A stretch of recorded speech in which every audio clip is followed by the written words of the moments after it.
Good morning. Good morning. How y'all doing? I'm Natania Dinar. Today I'm going to be your moderator. For the first day of this internship program, we're going to have lectures from both Institut Teknologi 10 November and Tarlac Agricultural University. The first lecture we will have Dr. Andri from Biology Institute Teknologi 10 November that is going to talk about enzymatic modifications of biomass. And for the second lecture, we will have engineer Chelsea from Tarlac Agricultural University that will talk about processing of fruits and vegetables. Before we jump into the first lecture, shall we pray? Pray according to each other's belief. Pray may begin.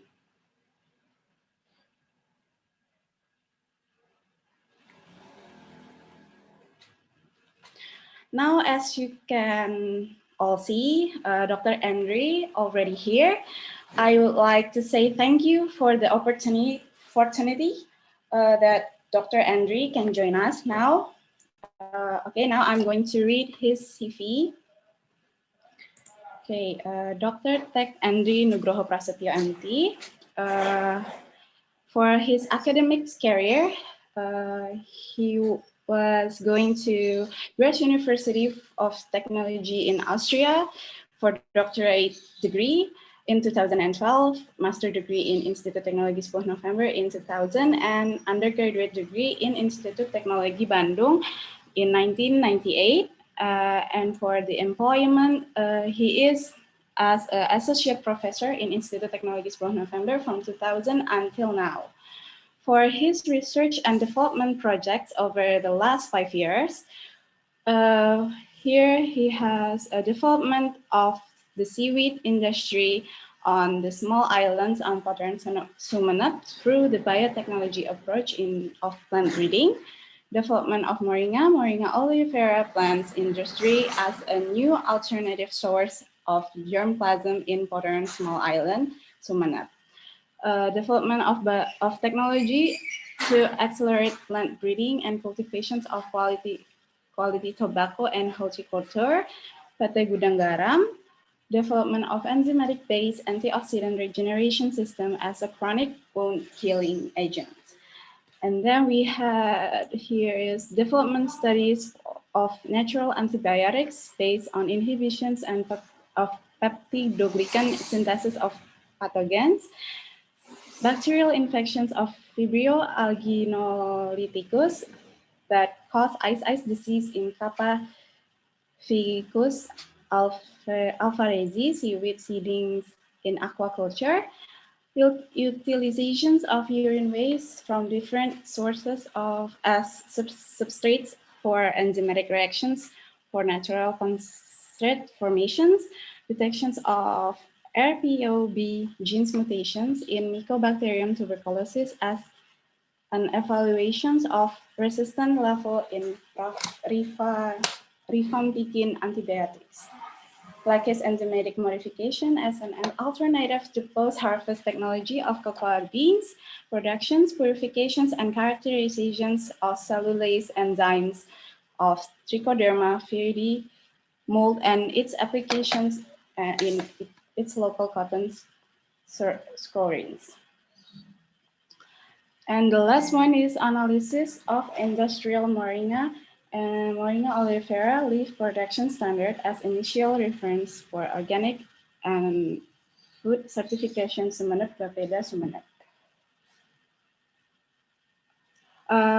For in this industry collaborations over the 5 last year, we have development of technology to accelerate plants breeding and cultivations of quality tobacco and horticulture PT Gudang Garam, and development of Nina seaweed industry in Ras Island, Sumeneb Regency, PT Husky Sinop Madura Limited.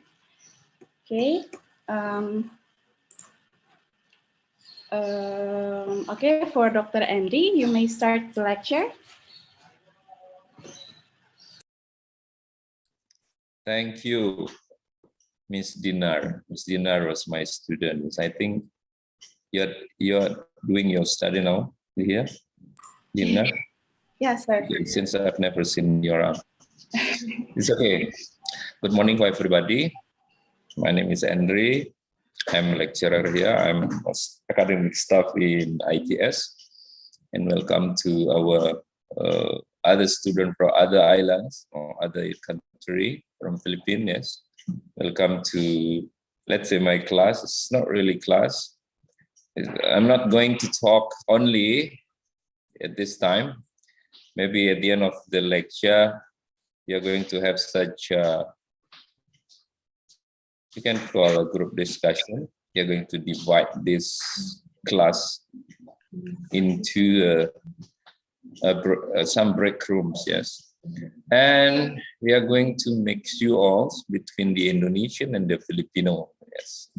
And you can have some discussion, problems regarding to the biomass, let's say. About my voice, you can hear my voice clearly, or I need to improve something here into my device? It's clear, sir. It's clear? Okay, good. Then allow me to share my slide. To be honest, today I have bunches of slides here, about 80 slides, but I think I'm not going to have read this slide or talk about this slide. All of them, maybe, I don't know. Let's see the time, since we are going to have such a discussion at the end of the lecture. So here my first slide. So before we start into the biomass, you could see this is my cover slide. I don't know in Philippines. I'm sure there is such thing like this in Philippines. So we call it, this is a rice field, yes, the rice field with the levels rice field. So this rice field is typical in Bali, actually, but some we can see as well in Java here in Indonesia. But maybe in Philippines, I'm sure there is such thing like this. So it's a level because of, I think, a geographical, yes, or maybe because of the source of the water. But anyway, this is a beauty picture actually. And then what is actually relation with the biomass? This is the source of biomass. Yeah. Like you can see down below there, these are cattle, yes, and some trees and some biomass after you make such agriculture activity. Yes. And this biomass nowadays actually is not as a waste. It's not a waste anymore, yes, because this biomass, like I have some activity outside of this institute or university. We are producing such how you call composting production, the fertilizer, the biofertilizer production outside this institute. If we are looking for the substrate or we are looking for a raw material for the fertilizer, we always have problems, yeah, because it's so limited. So I can say this biomass waste is not anymore a waste right now, because they want it. It is very important to make money, yeah, in as a business, let's say. So this one, yeah. So rice field produce the biomass. And before we go to the deep into the topics, allow me to introduce my group of research. So here in ITS, I am a part of Biomaterial and Enzyme Technology Research Group. It was established in 2007. So We have more than 50 peer-reviewed publication, and approximately every year we have 15 members. Yeah. And then we are interested in enzymology, finding a new enzyme, finding a screening procedures, the new one, and yeah, sometimes we characterize the protein of the enzyme. And then from this enzyme, since the enzyme is a kind, we can call the enzyme as a chemicals because it's a kind of a catalyst. It could enhance the reactions rate. Then we are interested as well in polymer processing using enzyme. So like we functionalize the functional groups on the molecules, either small molecules or big molecules like polymers. Or we are as well interested in analyzing of these small molecules using such sophisticated method like LCMS. And sometimes we do as well the polymer analysis, yeah, using such like ESG, like GC, such thing like this. So the pictures down below, this is some of our picture that we produced during the time since 2007. So we, like in this picture, you could see that this is a fibers, and in between of the fibers, there is a bacteria chewing the fibers.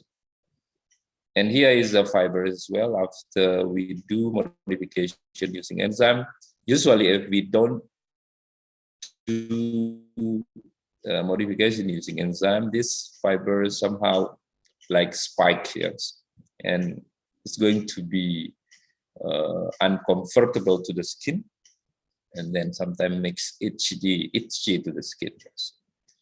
Okay, this is our research group in ITS. Hopefully, maybe someday we could have, I don't know, maybe in the future you'll be as well a researcher and you can have a collaboration somehow. All right. And here are our partners. So our partners all over the world focus on this creature. This is a fungus, and we are producing kind of the enzyme in the bottles. So this is all over the world, like Austria, Germany, China, Sweden, and so on. Yeah, and these logos are our partners inside the country, like this cigarette company, and some of these European frameworks as well. We had such a collaboration somehow. And from our research group, we managed as well to produce some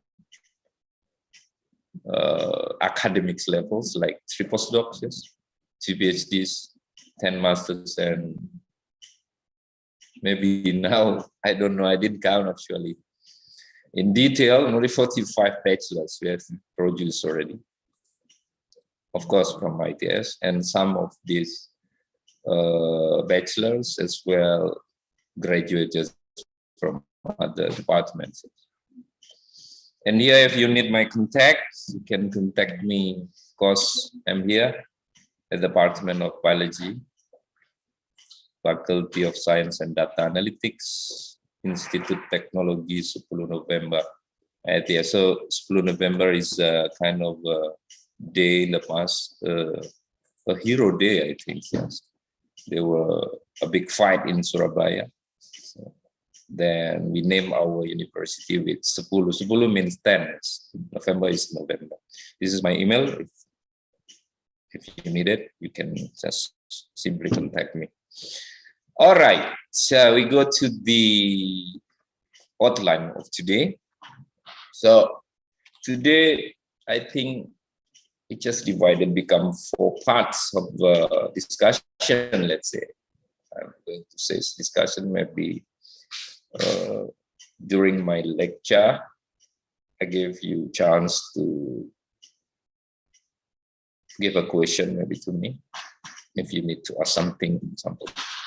So first is will be in lignocellulosic biomass, And we are going to continue how to measure this one, how to determine this one naturally. I mean, from nature, we take to the lab and how to measure it and how we decide which modification is suitable for this one. And then as well, the transformation of lignocellulosic biomass, we are going to discuss as well, will be. And then at the last but not least, this one, we're gonna as well discuss about enzymatic modification on biomass.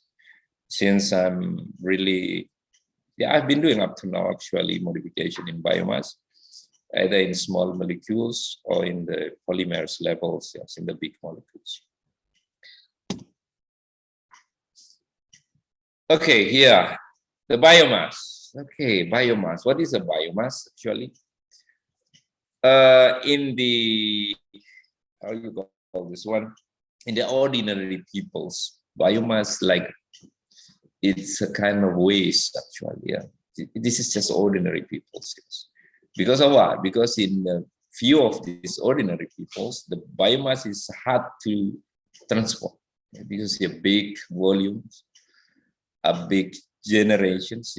So in Delhi, sometimes the company could produce 20 tons a day of this biomass.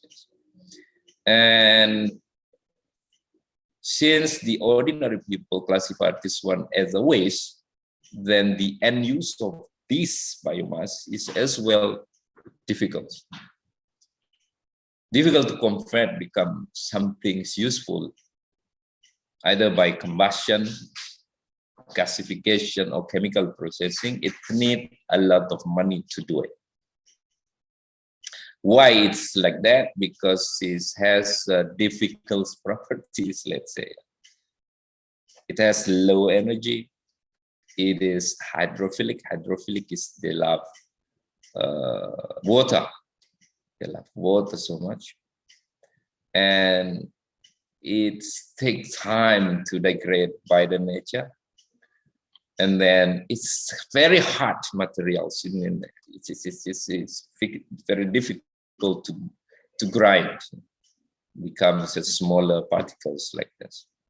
And then it cannot be really, because it's not really viscous, it's hard, and then it's somehow poor flowability. Flowability is very poor. And this is very, very important of properties of the biomass is heterogeneous. A lot of materials build these materials. Yeah, it's heterogeneous. So, in order to make such easy material, you need to make it more homogeneous somehow. But this is heterogeneous. This is biomass, and we can find this biomass everywhere because since we are living in, let's say, both of us, yes, the Philippines and the Indonesian live or stay in equatorial, so we are tropic country, so we are going to produce this big biomass every time. So here actually the real pictures of the biomass that I'm saying is very difficult to transport, yes, because it's a big volume, yes, even though it's not very heavy. But in our country, for example, this one, the way we transport this biomass, yes, like this lady, they don't have any seated place anymore, so she has to sit it on the top of the biomass. And how about this one? I don't know how to calculate the how you call this one, waypoint, yes. So this is very narrow, and this is a big one, yeah, at the top. Is how they balance this one and transport this one. And sometimes people here in Indonesia, they have a private cars, they just put in the private cars, yeah. And here is typical in Indonesia. I don't know in Philippines, maybe you could see as well. They carry this one using a motorbike, yeah, put it at the back, yes, and then just write like this one. Yeah. And sometimes the police officer, they don't care anymore about this one. Actually, this is again the law. Yeah. But it's okay. In Indonesia, the police could understand. But I don't know, in Philippines, maybe it's the same. I don't know. You should share to us, yeah, later at the end of the lecture. And here this is Mercedes-Benz. Yeah. So we are using Mercedes-Benz to transport this biomass. This is funny. Yeah? All right, this is the real phenomena of the biomass in, I don't know, I'm not going to say my country, a developing country. So in tropic country, let's say, tropic countries like this. Okay, so I mentioned already what is actually the biomass. So the biomass actually, we could say in chemistry, we could see is the materials of lignocellulosic compound. I can say it's a compound. Yeah. Lignocellulosic compound, biomass. It generated or it derives from wood, straw, or I don't know, maybe kind of different kind of woods. Here we have tectona. I don't know in Philippines do we have tectona grandis, whatever we call it here in Indonesia, pohon jati in Malay, in Indonesian language. Pohon jati is it's could produce a biomass, and as well we could get this biomass from the waste like forestry, agriculture, or even paper industry. The paper industry producing the rest of this biomass, call it the lignin. So I had a experience when I was doing my PhD in Europe. I visited the pulp and paper industry every day. Yeah, this is every day.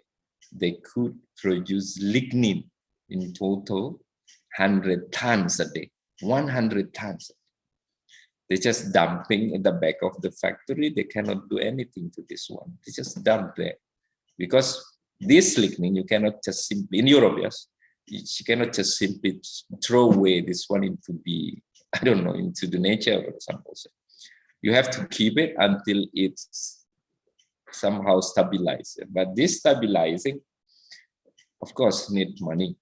And that's why they just dump it in the back of the yard, yeah, let's say in the factory, and leave it like that and waiting for someone could modify this lignin, then can be utilized to other purposes. Yes, and now it's different now. There, I think a lot of modification to this lignin. Yeah, they could use this one as I don't know, maybe as a table somehow. Yeah. Tables, or I don't know, in housings, and then as well for brake. Somehow they said they could make a brake pad. This one made from the lignin. So actually, this wood. This wood consists three chemicals, polymers, big polymers. First is very well known. We call it cellulose. It consists up to 50% of the wood. And then the second one, the second abundant, is 25% approximately, is the lignin. So between the cellulose and the lignins, they are different molecules actually. So the cellulose, the smaller unit of cellulose consists of glucose, and this is the cellulose much more how you call this one? Much more application for this cellulose, for the paper, for the cardboard. I don't know, for the cigarette filter as well, made from cellulose. If you chop this cellulose, become one small unit, it's become a glucose, and glucose is sweet. So we can eat as well this one cellulose actually if we chew this. And for the other one, the basis of the molecule is phenolic. This is a problem now. The phenolics are hard to utilize because first of all, it's colored.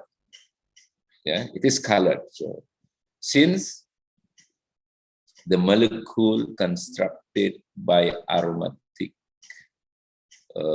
functional groups. So like this one, this is aromatic. And if you have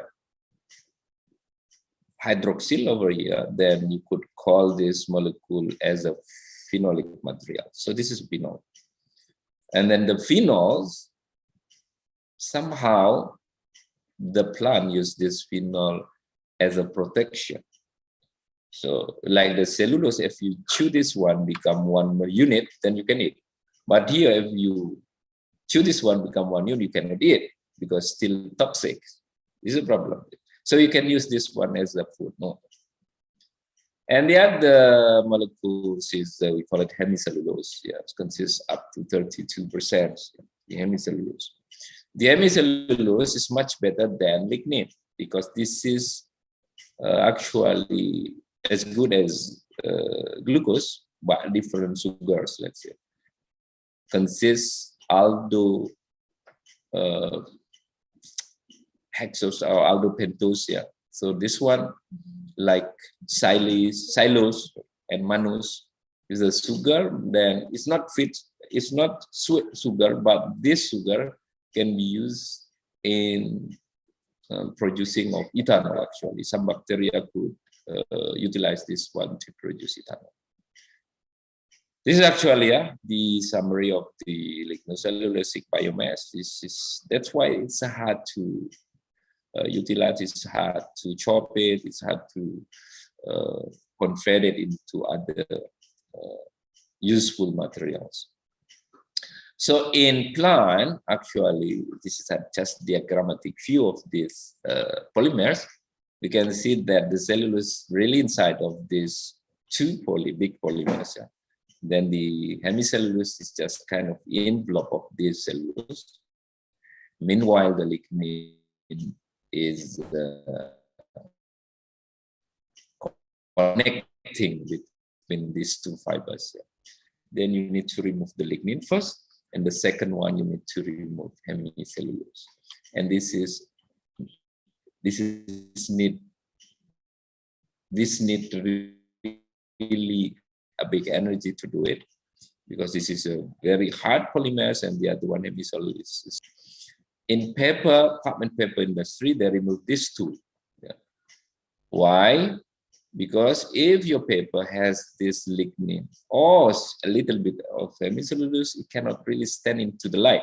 If you put outside, it's going to be darker. It's going to oxidize these materials. The paper is going to be darker. Unless you are going to use the paper just only for the boxes, for the packagings, yeah, like a cardboard box, carton box. This is, you don't need to remove all the lignins. It's just to soften this one, then you can make this kind of paper. But for writing paper, for printing paper, you need to really remove these two. Otherwise, your paper, which is white, is going to be darker.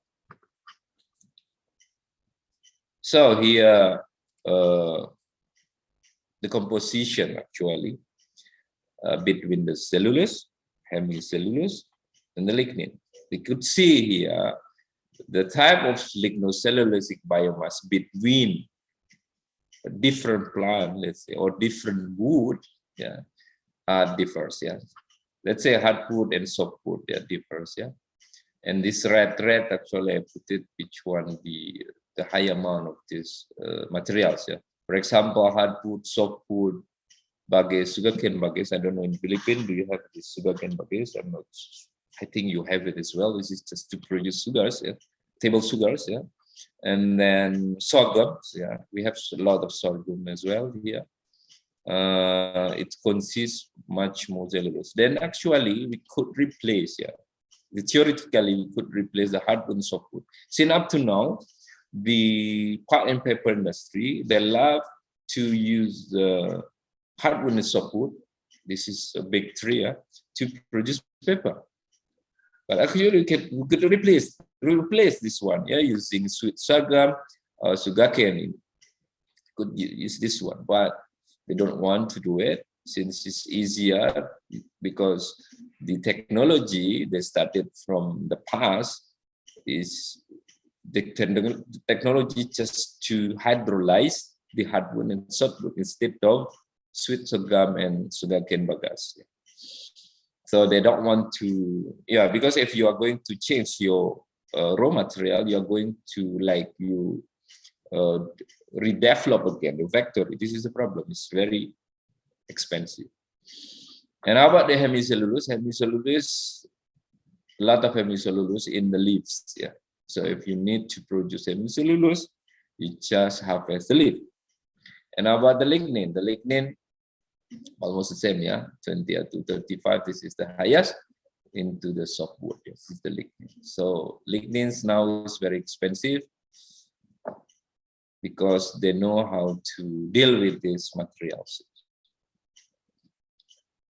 Now, coming to this is, I have to say this one. Maybe some of you knew or saw that or read maybe that actually deliberately I changed the title of this lecture, because this characterization is not my area, it's not my expertise, let's say, but actually I put it here, but I'm going to just explain roughly, let's say, or maybe we can discuss later if you have knowledge about this one. Since I'm just a user of this sophisticated equipment to characterize the biomass from the lignocellulosic materials. So the idea of this characterization is there are three ways. The molecular analysis, fractionization by molecular size, and fractionization by polarity. So polarity, I don't know, some of you may be new, especially the student from the chemistry, they know polarity. The molecule has two polarity. Actually, they are polar because of the charge, and the other one non-polar because they don't have the charge. So the polarity is very important because the molecule could bind together because of they have, but like oil, for example, cannot mix. It cannot be mixed with the water because the water has a polarity. And the oil, they don't have polarity, so it cannot be. The cooler size, this is the size of the molecule. So we could actually separate between diverse molecules, between the more than two molecules. This is according to the molecular size. And the molecular analysis, usually they just measure the functional group of the molecules. So in the biomass, we have a lot of functional groups, mostly hydroxyl group and maybe phenolic groups. So we could somehow distinguish between these functional groups using this molecular analysis. So we just cut off this one. So this is one example that I don't know, 5 or 6 examples in this slide for this measurement of lignocellulosic materials. This is the first one is GC cross GC. So GC is a gas chromatography. So we are using gas as the carrier of the molecule, but of course we need to somehow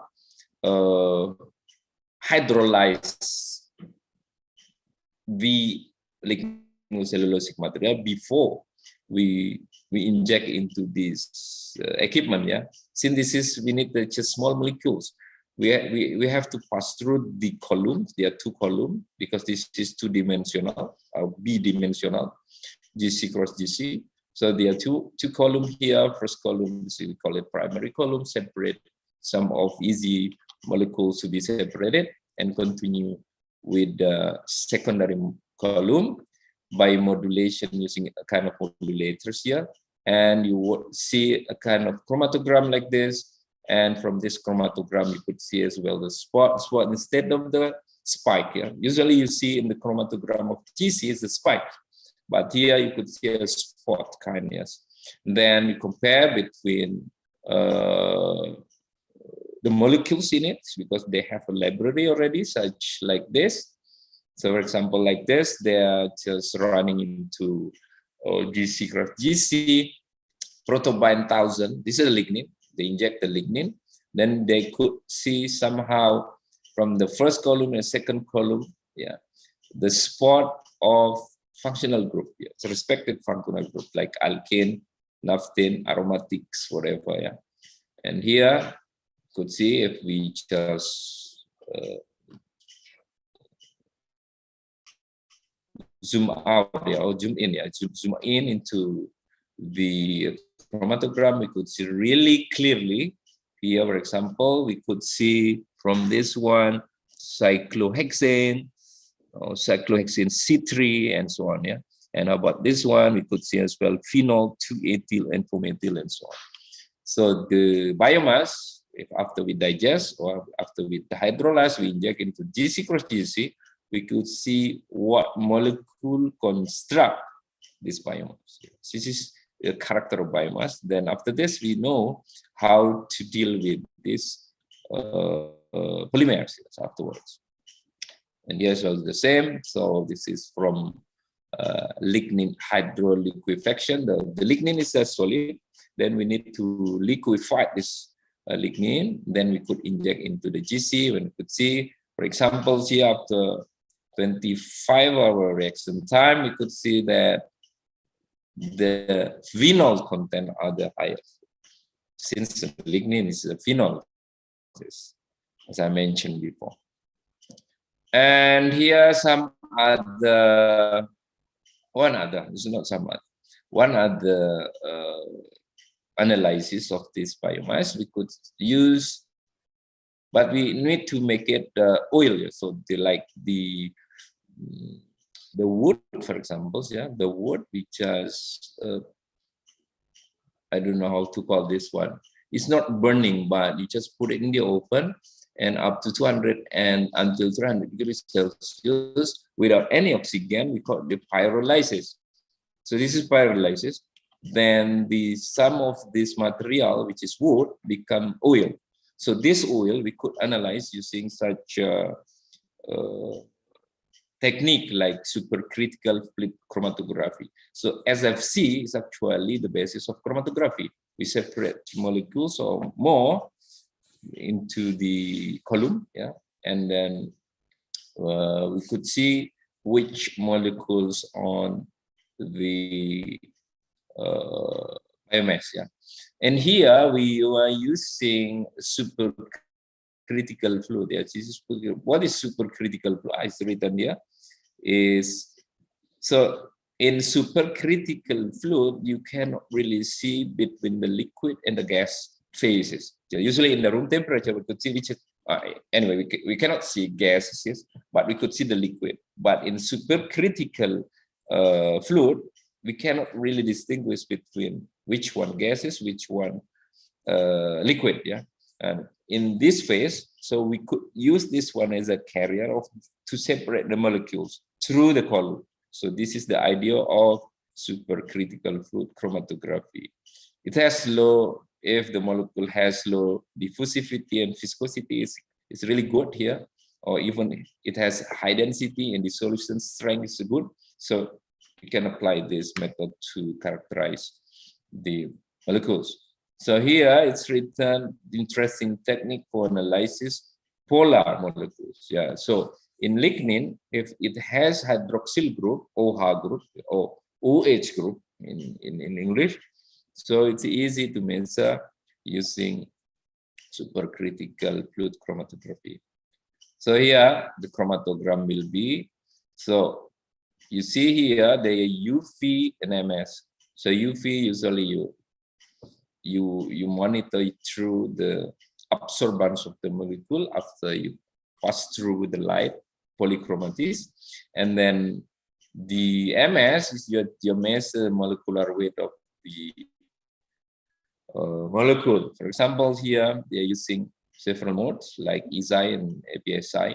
So you could see they are separated between the molecule who are construct the lignocellulosic materials.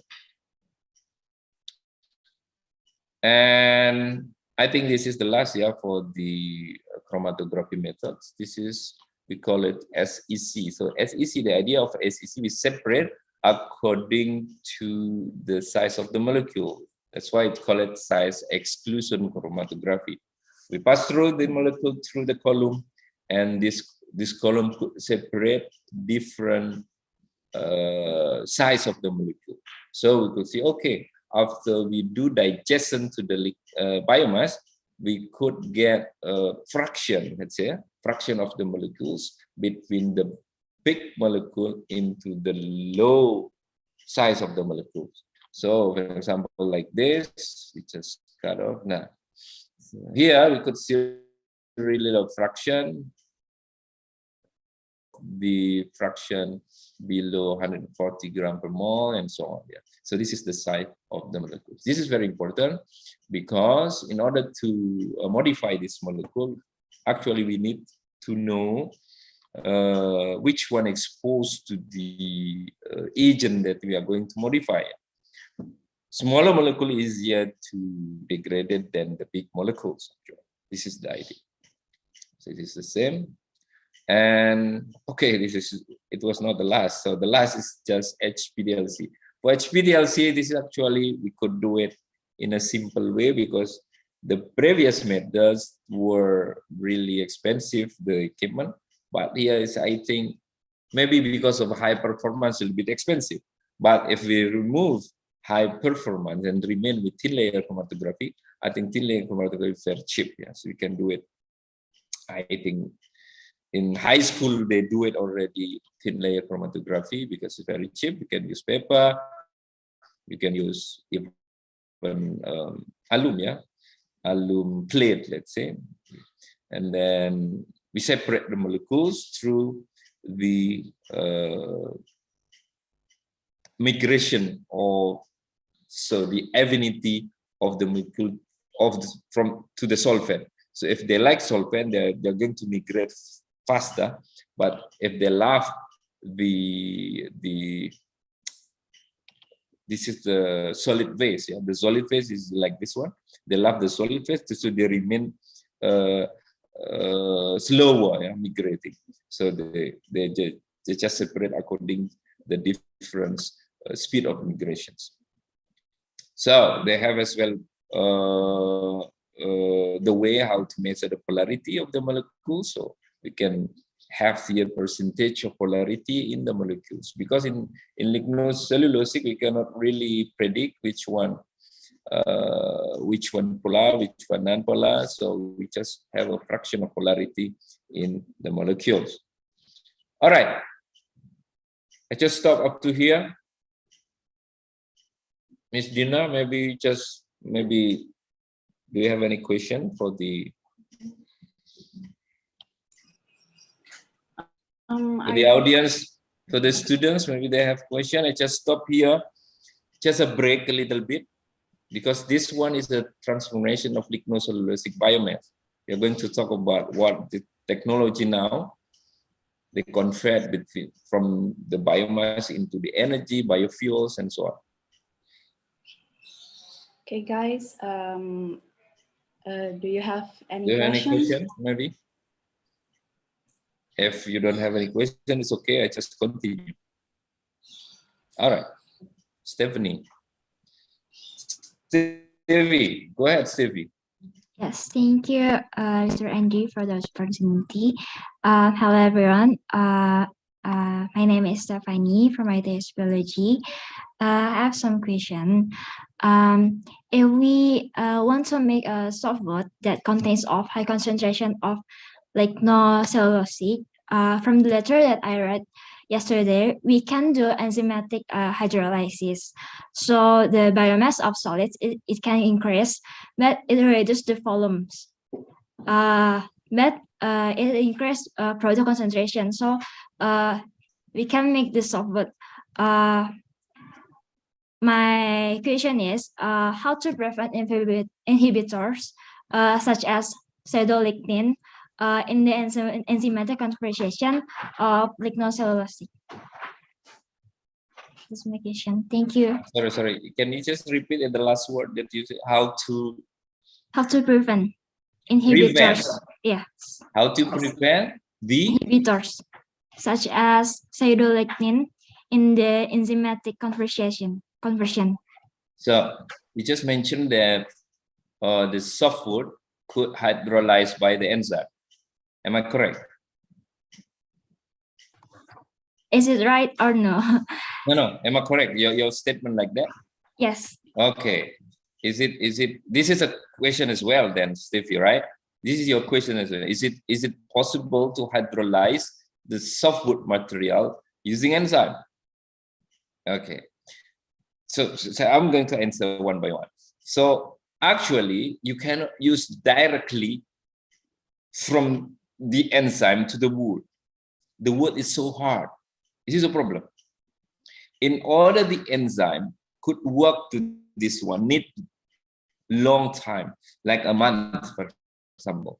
This is done by the fungus in the nature. You see sometimes, yeah, the fungus could occupy the dead wood, yes, and then after 1 month or after 2 months, this hardwood, this is not hardwood, the wood, yes, which is hard, not hardwood, okay, the wood which is hard, even it is softwood, which is hard, yeah, it could really degrade by this fungus. So it's possible, but take time. How about us? How about us now? Is it possible to use the enzyme to degrade or to decay or whatever using enzyme? It's possible, but you need to do a kind of technique, we call it pre-treatment. What is pre-treatment? Just to make it much more softer, the wood. What kind of method of this one? Yes, you can use acid or alkaline hydrolyzing, partially. Or you can use steam explosion. You put the wood inside the kettle, boil it, and close it, yeah, and leave it 1, 2 hours, 3 hours, and open it, and then cool it down, and then put some enzyme. The enzyme could chew this wood. This is Stevie. You get the point, yes? You get the point. So you need somehow to pre-treat it, the wood, in order the enzyme could to have access fast, yeah, quickly. But if you don't want to do this one, you have to do it like the fungus. Yeah, you have to wait until 2, 3 months, yeah, or even more. Yeah, then this enzyme, especially if you have combination of the enzyme, oxidoreductase enzyme, the enzyme which could oxidize the materials, and the other enzyme is hydrolyzing enzyme like cellulases or pectinases, for example. Yeah, then,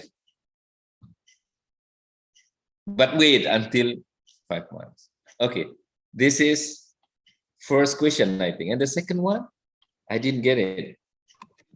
And the second one, how to prevent inhibitor such as cytolectin in the enzymatic conversion of lignocellulosic. Maybe after the pre-treatment process, how to prevent inhibitors when we do enzymatic conversion. Okay, so like this. Actually, I have this slide later, but I think I will not explain about the inhibitor in this case. So the enzyme, the enemy of the enzyme, the enemy, we can say, is inhibitor, one of them, or a lot of substrate as well could inhibit the reaction of the enzyme. Yeah, either in softwood, hardwood, whatever, as long as it's a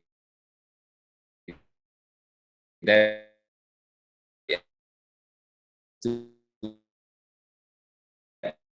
from this inhibitor actually in nature, there are a lot of inhibitor in nature, like fluoride, for example. In nature, we have sometimes fluoride, yes, or even we have cyanide. Cyanide is inhibitor. So the strategy of the fungus against the inhibitor, usually they just immobilize the inhibitor somehow. This is in nature. But in industry, not nature, ask how to prevent from this one. So actually in industry, we need really to use divine molecule for, it's not really divine, I mean clear. Let's say it's not purify. Purify is will be expensive. I didn't want to say it's purify. Divine is will be expensive. But let's say as long as you could get clean material, you have to use this clean material instead of rough material. I mean, dirty material, let's say. So because the dirty material, like for example, in our water, since the enzyme need water in order to work, in order to oxidize or hydrolyze, they need water. So if you don't choose the water, might the water consist the inhibitor. So you cannot use this reactions, I mean, for hydrolyzing the softwood or hardwood, like this. You mentioned pseudolignin. What do you mean pseudolignin? From the letter that I read yesterday, it's the inhibitor. The Enzyme conversion. Okay, so maybe I didn't get it. Pseudolignin. What is the pseudolignin? Is inhibitor? Yes. Okay. All right, maybe like this. It's not really inhibitor. If you say pseudolignin, it could be. I did saying that if we have a lot of substrate, which is the same molecule like your substrate, then this looks like molecule of the substrate going to inhibit somehow of the enzyme reaction. Because you cannot have the same molecule at the same time in order to use the enzymes as the agent of catalysis. Otherwise, it's going to be the rate of the reaction going to be going down. Yeah, somehow. Yeah. Maybe next time you need to join to my lecture in enzymology, right? We can discuss later this one. Okay. Okay, Stevie. Okay, Mr. Andre, it's clear enough from me. Thank you for the explanation. Okay, thanks. Shall I continue or some others? Is there any other questions? Okay, I don't think some other question, Dina. Okay. Shall I continue, right? Yeah. Okay, now I'm going to continue. This is now not later. Before I just did explaining about how to determine, how to characterize the lignocellulosic material, biomass. But here we are going to do how people transform the lignocellulosic biomass becomes something usable. Yeah. So there are three roads actually in this world, to convert this one into useful materials like biofuels, energy, bioproduct, and so on. So there are three. You can see in the left side, the ordinate of this one is the temperature. This one is the reaction temperature. Yeah. So from the top, we are going to use a very, very big or high temperature above 700 degrees Celsius. So we call it indirect thermochemical road. Usually this is costly. A lot of money have to spend for this one. And the second one is direct thermochemical road. This is much more cheaper because in between 300 and even 200 degrees Celsius until 500 Celsius. From this one, we know about torrefication, gasification, pyrolysis is here, the area, the direct thermochemical road. Yeah. And the last one, I love the last one because I'm in this area. This is biochemical road. The biochemical road, we are using living agent, or we are using the product of living agent to convert this one. Like Steffi mentioned, we are using enzyme, for example. Yeah, so yeah, this is biochemical role. So nowadays we are busy. Yeah. This is the down below. We could read this one for development of innovative catalysts, biocatalysts, and processes. Yeah. So this one very developed now. Yeah, it's developing. Then people now busy looking for new catalysts. People now looking new processes. Yeah, for converting the biomass. Okay, start from this one. So the biomass, this is just a diagram of the biomass, how they converting, how they do converting to the biomass. The left side is, we call it thermochemicals, and the right side biochemicals. I mentioned already the biochemical, I love it because we are using the living organism or the product of living organisms.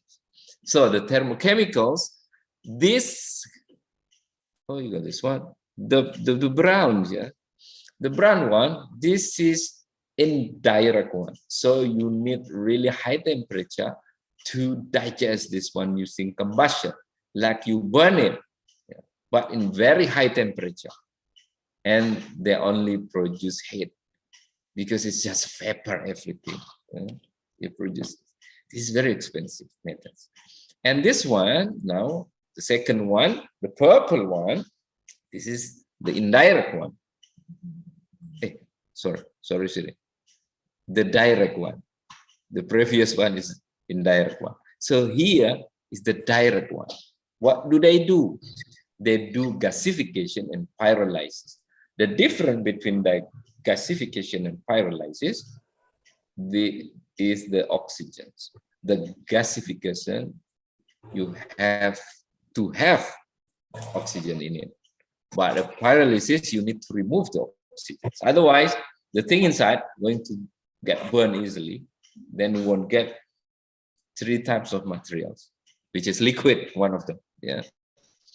So this one going to be synthetic gas, or through Fischer-Tropsch synthesis, you could get synthetic transport fuels. So actually, this one can be, can be a replacement of petroleum fuels. Yeah, usually in our developing country, for example, not in developing country.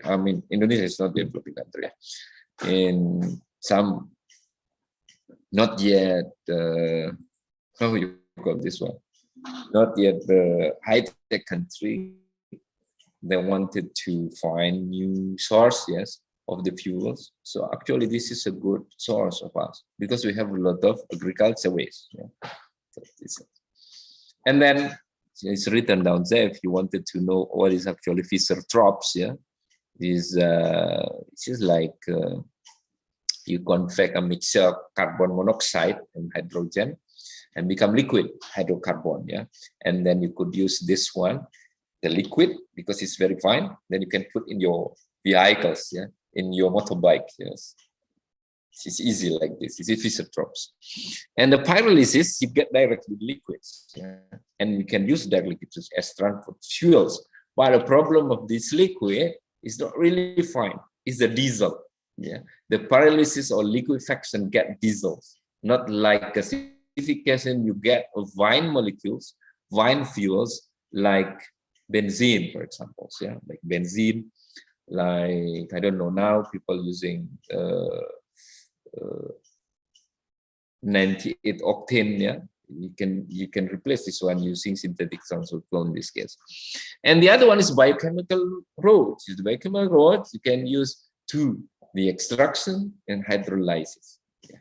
The extraction, one of very popular, is a strong esterification. What is the material of esterification? Is the vegetable oils. So in the vegetable oils, I don't have the structure here. They have hydrophilic groups. Yeah, and the other one is lipophilic groups. Yeah. So if you chop this one and you replace with methyl, for example, then they become biodiesel. Yeah. through the reaction we call it transesterification. And for the hydrolyzing, this is, we know this one, yeah. You have, for example, cellulose. Yeah, I mentioned already. Cellulose, if you chop cellulose, if you chop, digest cellulose, become the smaller unit, functional solid unit, we call it glucose. And we ferment this glucose, it's become smaller molecule, which is as well fuel. We call it bioethanol, which is bioethanol. Yeah. So this is the way they transform the biomass right now. Yeah. And then here, for examples, this is just if he was asking already.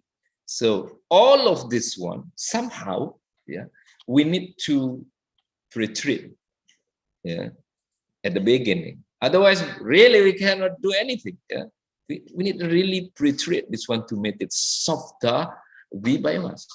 Then after they are softer, then we could react with other agent that easily could be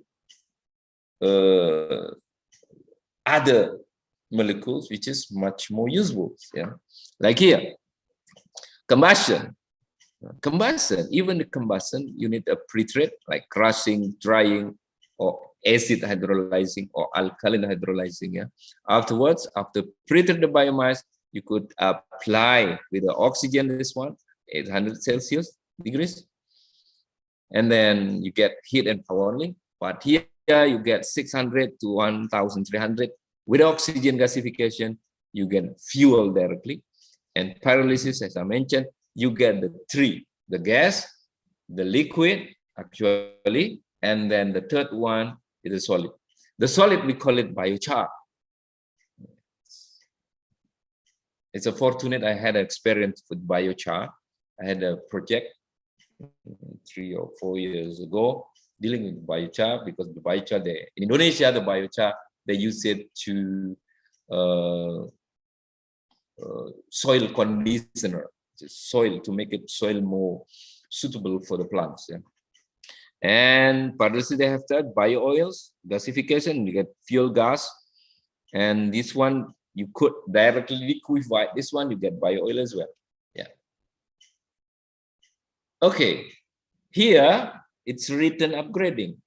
After you get fuel gas, for example, I said that pyrolysis to produce diesels. So from this diesel, you could somehow upgrade it. Yes, upgrade it, become many kinds. Yeah, or maybe smaller molecules than diesels. You could upgrade it as well as energy factors like power, liquid, biofuels, and so on, and even methane. Yeah, you can get methane from this one, and even hydrogen. This is hydrogen, or maybe other chemicals like alcohol as well is the fuels. Yeah, methanol, propanol. But actually, people should go for methanol instead of ethanol for the production of the fuels. Actually, since methanol, ethanol you can drink it, yeah, but methanol you cannot drink it for sure, yeah, because this is a toxic. Actually, they should go to the methanol instead of ethanol. Okay, this is talking about the pre-treatment, because I mentioned always pre-treatment. Then here are some of one examples. Or the pre-treatment, we call it the steam explosion. You put inside the kettles, yeah, closed kettles, and you put some water in it and heat up until near the steam phase. Afterwards, you close it tightly and you increase the temperature up to such maybe 200 Celsius, and then wait until 2 hours. And then inside the wood going to be liquefied somehow, softer. After this, you can use the material for other purposes. Yeah, this is steam explosions. Yeah, and here I don't want to explain this one. According to the time, you get cellulose compression up to 224 times hours. And then after pre-treatment, I mentioned already pyrolysis. Yeah? So the pyrolysis is the well-known method to convert biomass easily through physics. I mean, saying through physics, yes. Because if you go, for example, here there is a big cigarette company in East Java. Yeah, I don't want to mention the company, the name of the company. They're busy really to develop this torrefaction technology. Torrefaction technology is just simply pyrolysis. They convert from solid into three phases: solid, which is biochar, and the second one is liquid, which is biodiesel, and the third one is gas. Sometimes you get methane in it. So these three fuels you can use back again to the vector, yeah, to produce electricity. And then this like this, yeah, this recycling like this. So, but in Europe, yeah, in Europe, this product, they use fuels pellets, yeah. So first of all, you get this biomass, and then you do torrefactions, yeah, and you get fuel powder, which is char. And after this char, you need somehow spun this char, become a pellet. Yeah, so this, we call it pelletization. Then you get fuel pellets. So fuel pellets, usually they use it somehow, let's say the market, here the market, and use co-wiring coil boilers. So you can use in the company or in the factory, coil boilers. And somehow you can use small scale pellet boiler and stove. Even the stove at the home, you can use this product after torrefactions, yeah, become this pellet. Why it has to be pellet, not directly fuel powder we can use? Because it's not really efficient, yeah, if you don't spun this one become a pellet. So it's going to be very fast burning, yeah, if you use it as a fuel. Are you tired? If you don't stop me to talk, I'm going to talk until 3 hours. All right, let's continue. Let's finish this one.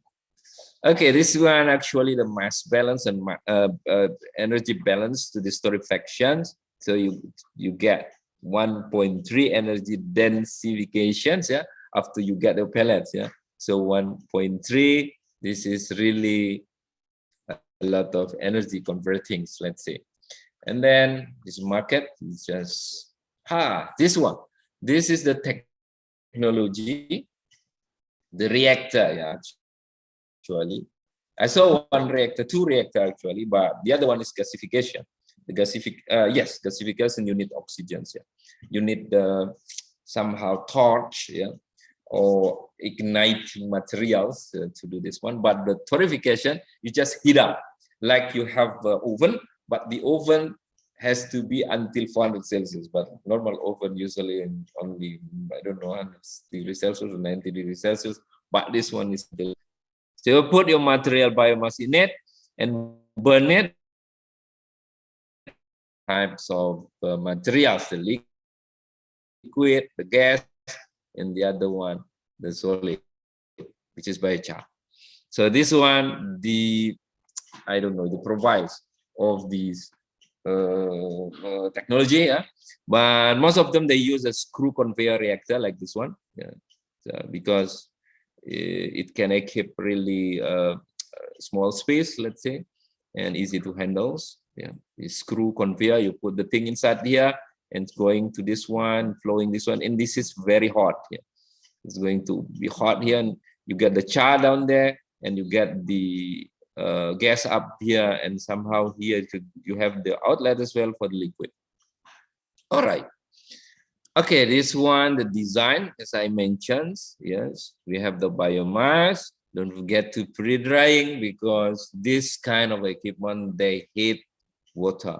If you have water, so you need more energy to do torrefactions. Yeah. So afterwards, you do torrefaction, you get the gas. If you cooling, you get the product. This is the solid product, and this is somehow.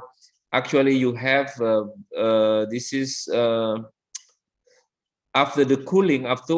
Actually, you have as well the liquid here, as I mentioned, the biodiesel. Actually, so here I didn't write it. Yeah.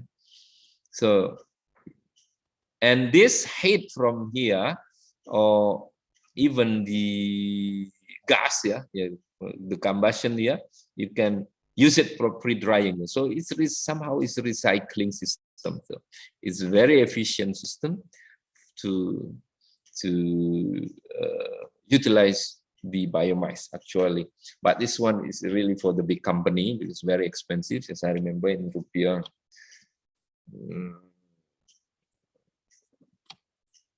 I had involved actually to buy this. I think 10 billion, yeah, the billion rupiah. I don't know in Philippines. 10 billion rupiah. It's very expensive. All right, this is slide go on. It's just an examples using the biochar because we were talking about how to convert it, and this is the product, the biochar, the solid.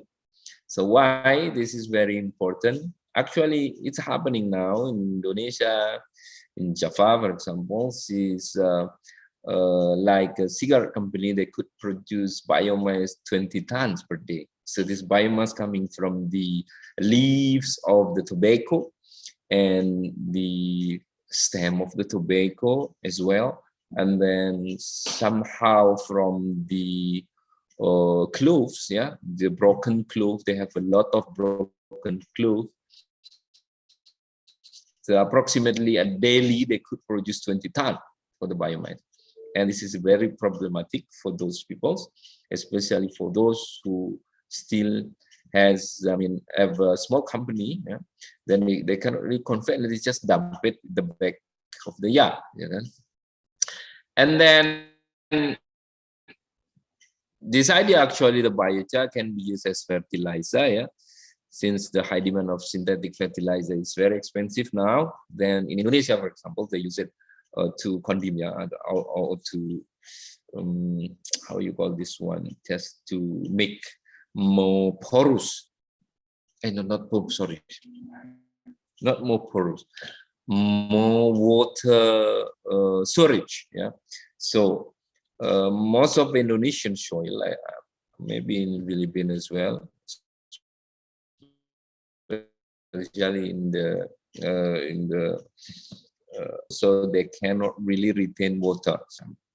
Like in Madura, for example, they cannot really, in Indonesia, this is Madura Island is Indonesia, they cannot really resist the water. So they need somehow kind of material could preserve the water. So this biochar could preserve the water. So they use it as an agent to store the water. Then the plant could have access to this water easily. Yeah.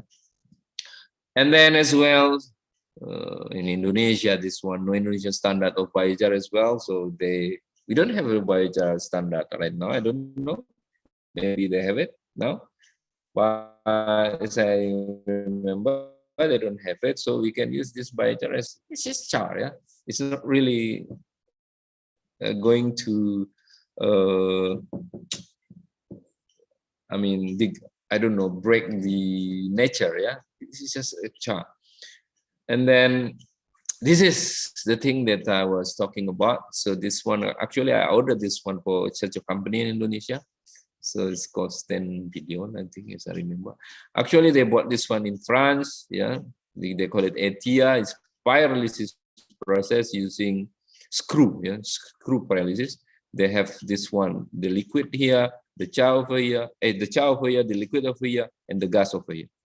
And the other one, this is just gasification. Gasification, you need like igniting, yeah, like ignite material, like torch, yeah, into this one, and you burn it. Since you have a torch, this one oven, this one a torch, like this is roasting, and the other one is grilling, maybe. Yeah. Because you need the flame here. You need a flame. So you just burn it, but here you get only the liquid, I think. It's over here. Here, actually, the biochar application in agriculture in Indonesia, in Java, in Kalimantan, Sumatra, they applied this one on the fields, yes. And then here, one of the example, look here, the soil is black in the agriculture, yeah. Applied biochar, and they get really good leaf for cigarette as well. Like I said, that some of the land or some of the soil they could not store the water. They try to put this biochar on it and could resist some of the water. This is in, I think, Kalimantan. Okay, here as well. I didn't get into detail of this one. It's not really important. So this one, sorry, this is in Bahasa. So this is mean age of 14, yes. Day after planting. This is 28 day after planting. So they have some biochar in it. So they get really good leaves for cigarettes. Well, here they get really a lot of harvest after flying of the as well. Try as well and get really sweet melon here. It's not normal melon. As I remember, the rendement of the sugar is very high. This year, yeah. Usually you measure the sweetness of the fruit using Brix levels. So this up to 20 Brix level because of the biochar. So it's good. All right. Any question again? Is there any questions, guys? Before we continuing the class? Tired maybe, yeah. Because this is the computer asked me to talk 2.5 hours. They're tired, Dina. Are you tired, Dina? Are you tired, really. Dina? Dina was my student. When I taught you, I was in English, right, Dina? Some of it, yeah. Yes, I was in English. Okay. You gave a poster presentation, as I remember, right? Yeah. Okay. And then we'll come back. Okay, I just continue. If no one to ask me. Okay. Actually, I predicted already. People are sleeping.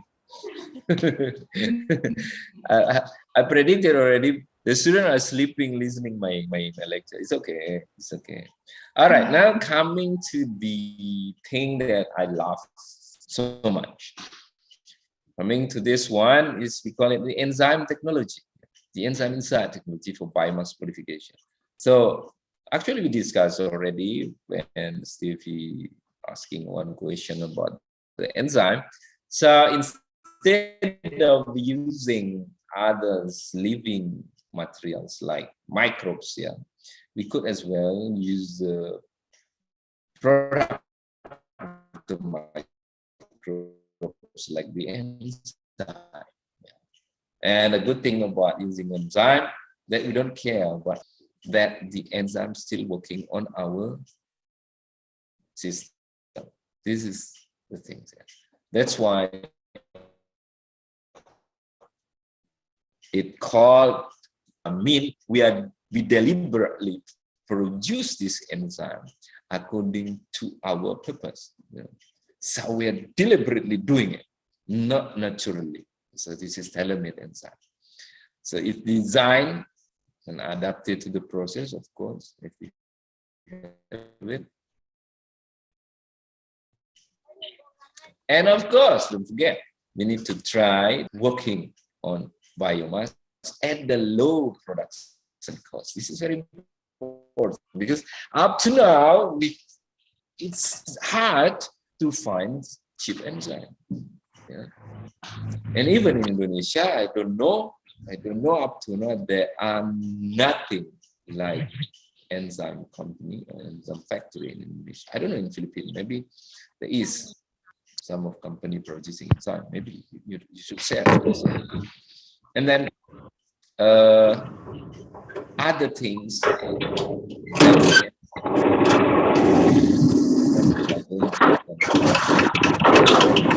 toilet. Someone in the toilet, this one, I think. Huh? Someone in the toilet, this one, I'm sure. No more?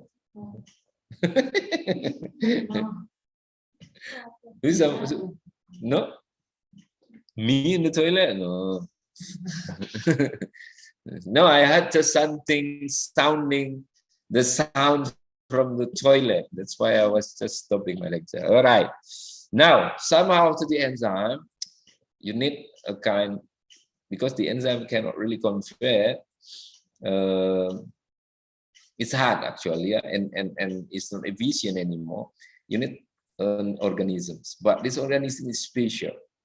We call it yeast. That's why yeast develop. Yeah, since the yeast could ferment C6 and C5 of sugar into ethanol, and we don't need any more. It's just need the yeast, yes, to convert this one. This one, after we modify the biomass, become a bit smaller molecules using enzyme, then we should go to organism, which is yeast, to produce fuel. In this case, ethanol. And even, but in the case of diesels, I don't think we need the yeast anymore, because the enzyme right now, especially the lipase, could convert from these acylglyceride into FAME, fatty acid methyl ester. Fatty acid methyl ester. So we could produce this one through the enzyme directly without any helping from the living organisms. And then why the enzyme? This is the question. Some of you, I know you've seen this slide before. It's why the enzyme, because the enzyme is degradable.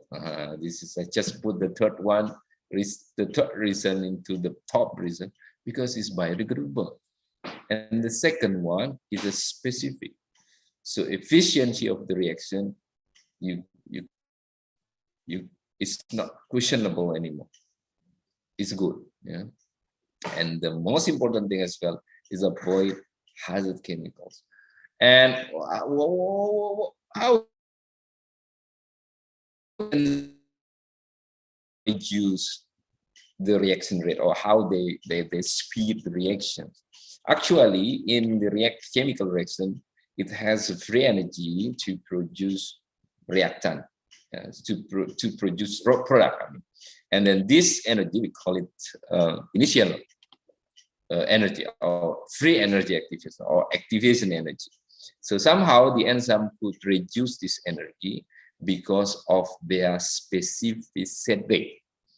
Because of their specificity, so they are really efficient to reduce the free energy of activation. Yeah, like you see here, if you don't use enzyme, you have this curve, and after you use enzyme, you have the pink curve. And then the advantages using enzyme, others advantages, I mean, you don't need nutrient because you don't deal with the microbes. Yeah, you don't have any biomass disposal problems. Yeah, competition in indigenous population. If you're using the, how you call the living organism, you have somehow competitions. Yeah. Now you can as well solve the toxicity, overcome the toxicity. It's not toxic, yes, anyway. And you could remove pollutant, both high and low concentration, up to you. Yeah, you can just tune this one up or low. And a good removals of pollutant as well, somehow, if you have really a good activity of the enzyme. And then affected by the rate uptake or no need induction. The enzyme. Usually, if you are using chemical, you need to start some most important things. If you go for the industry, it's really incorporated with the industrial processes. But the problem now, actually, they don't want to change from the chemical system into the enzyme system. They said that if you are going to change this one, you need to grow, or you need to develop a new company. This is now the problem. But nowadays it's clear already. People make a company. The basis of the company, the agent, or the catalyst is this one.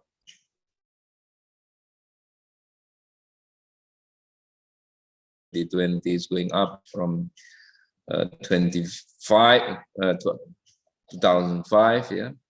And then the application of the enzyme now various, yes. You could see from detergent, yeah. Actually, you can replace your detergent with enzyme. And then, of course, obvious, yeah, beverages and brewing, this is need the enzyme. And then to make cheese, whatever, the dairy processes, yogurt, yeah, you need the enzyme as well. Start processing usually you're using with how you call this one? Fabrics, yeah. Textile. Yes, textile, you need the enzyme is 12%. And then this is the enzyme of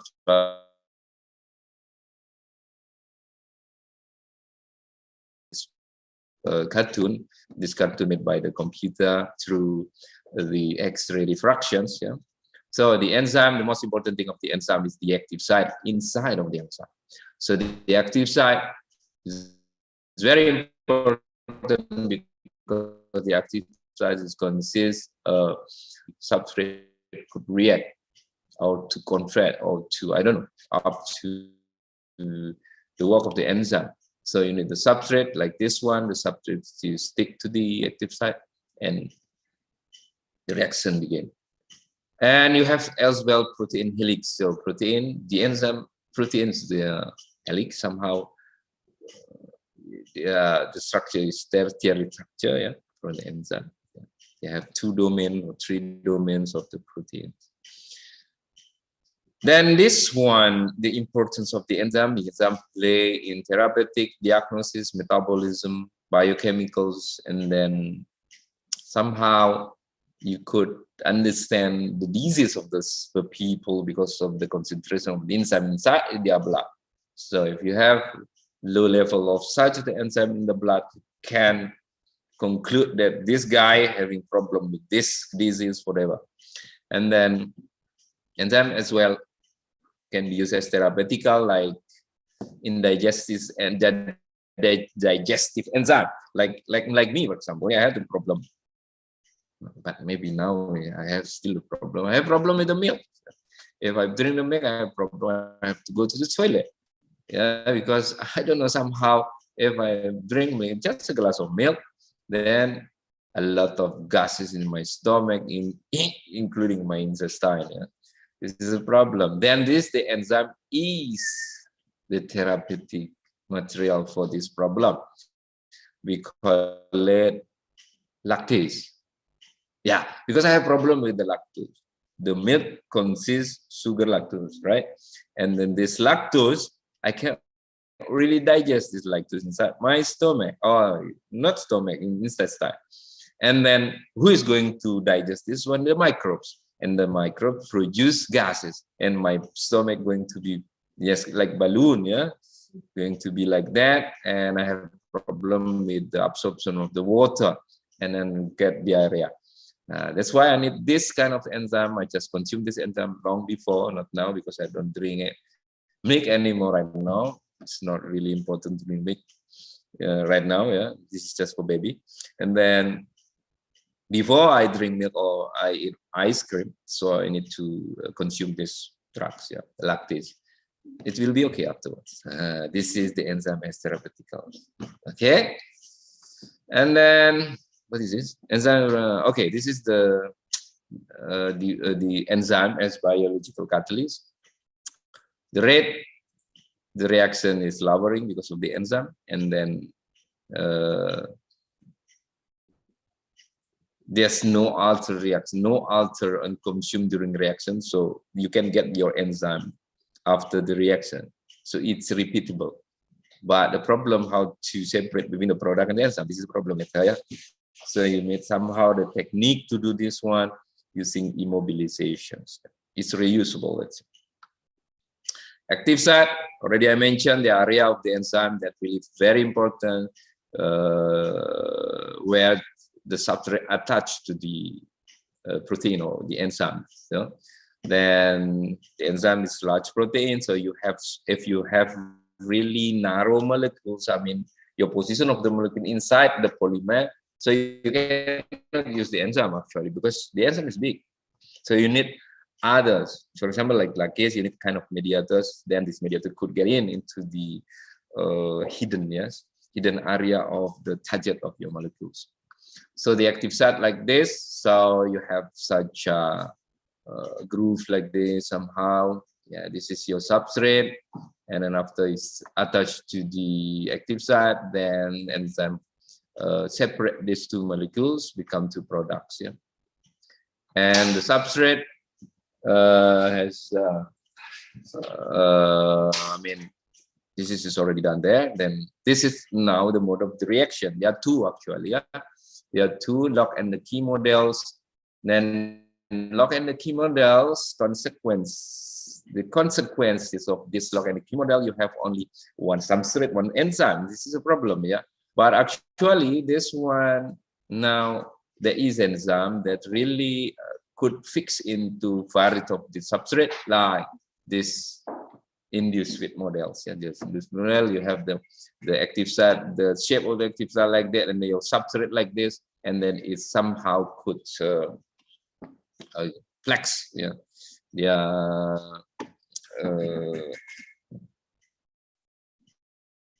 modify itself. Yeah, the shape modifies itself, become the correct of the substrate. Here, the enzyme actually is classified at the six kind of the enzyme from EC1 to EC6. This is easy number, this enzyme class. Yeah, it's oxidoreductases, dealing with the oxidation and reduction of the molecules. Transferases, you are dealing with you transfer the functional group between two molecules. And hydrolysis, you are dealing with the water which could attach to the molecule, then the molecule break between two or three. And lyases is the same way like hydrolysis, but the smaller molecules. Then isomerases, you produce two different isomers. Ligases is the opposite of the hydrolysis and lysases, and they just bind into two molecules. Yeah. You don't need to memorize this one. It's written everywhere on the internet. Yes, this is how the classification number on the enzyme start with the first digit, second, and so on. We call it hexokinase. How to read it? So the first class, first digit, we call it is a class. We call it transferase, and then the second digit is subclass. Third is subclass, and the last one is specific name of the enzyme. And here there is a question, I think, in pre-test, I think, yeah. Which one actually the most useful enzyme for biomass modification? I think is there two. First is hydrolyzing enzyme and oxidoreductase enzyme. Hydrolytic enzyme consists proteases, amylases, lipases. Proteases dealing with protein, you could just chew protein easily using this enzyme. Amylases, you are using amylose, yeah, to chew amylose become a fraction of the saccharide, yeah. Lipase dealing with the TAG, triacylglyceride, DNase with DNA, and so on. Hemicellulases, I've mentioned already, Emily said at the front that hemicellulases somehow is problem to the biomass. You need to get rid from this one instead of the lignin. So hemicellulases could chop this hemicellulose easily. Meanwhile, oxidoreductase is dealing with the reduction and oxidations, yeah, oxidation reaction, oxygenases, phenols, and most of the enzyme that I've been using up to now is lacases. Lacase is very cheap. So you only need, since the oxidoreductases, you need the acceptor electron molecules to accept the abstraction electron from the substrate. You need the cheap acceptor electron. In lacase, the acceptor electron of lacase is oxygen. It's cheap everywhere in the air. Okay, enzyme nowadays. This is our group dealing with the enzyme. So we are dealing a lot with the enzyme collagenase, lipase, lacase, chitin. Chitin deacetylase. Yeah, chitin deacetylase is very important. I have the slide for this one for the more detailed explanation. And keratinase as well. This is for agriculture. So feedstock. I think to modification feedstock. Feedstock actually start from biomass as well. Yeah, feedstock start from the skin of the rice, yeah.